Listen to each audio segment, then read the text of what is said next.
కాబట్టి ఏదో అద్భుతం జరిగింది కాబట్టి విశ్వాసం చేశారు వాళ్ళు. యేసు ప్రభుతో కలిసిన అడ్డేమంత విశ్వాసం వాళ్ళలో లేదు. అందుకే అంటున్నాడు, ఏమంటున్నాడంటే ఆయన మనుషుని అంతర్యమును ఎరిగినవాడు. ఒక జనాల పొంగి ప్రవహిస్తుంట చూసి మనం ఆశ్చర్యపోతాం, కానీ ఆయన ఆశ్చర్యపోడు ఆయన. అయితే యేసు ఏమంటున్నాడండి, అందరినీ ఎరిగినవాడు కనుక ఆయన తను వారి వశం చేసుకోలేదు. ఆయన మనుషుని అంతర్యమును ఎరిగినవాడు గనుక ఎవడను మనుషుని గూర్చి ఆయనకు సాక్ష్యము ఈయనకల్. మనుషుని అంతర్యమును ఎరిగినవాడు ఆయన. ఏమెరిగినటువంటి వాడు?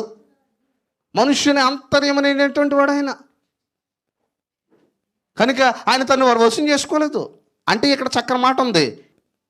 ఆయన చూసి ఇంప్రెస్ అయిపోలేదట. ఓ ఇంతమంది జనం విశ్వసిస్తున్నారు అని అనుకోలేదంట ఆయన. వారు ఎందుకు విశ్వసిస్తున్నారో ఆయన తెలుసట. ఈరోజు మనం ఏమి చేస్తున్నామో అనేటువంటిది మనుషులందరికీ తెలుసు, చూస్తారు కాబట్టి. ఎందుకు చేస్తున్నామో ప్రభువుకు తెలుసు. ఇది మర్చిపోకూడదు ఎప్పుడు కూడా మనం. ఒకవేళ నీ ఉద్దేశం సరైందేనా, ఆ క్రియ వల్ల దీవించబడతావు. ఒకవేళ తప్పుడు ఉద్దేశంతో ఏదో మంచి క్రియలు చేసేసావా పైకి, డెఫినెట్గా వాటి ఫలాన్ని ఖచ్చితంగా పొందుకుంటాం. చెడు ఉద్దేశంతో చేసి ఏ మంచి క్రియ వల్ల కూడా ప్రభు మహింపరచబడ్డావు. తద్వారా క్రియ వల్ల దేవుని ఉగ్రత కూడా మీదకి వస్తుంది.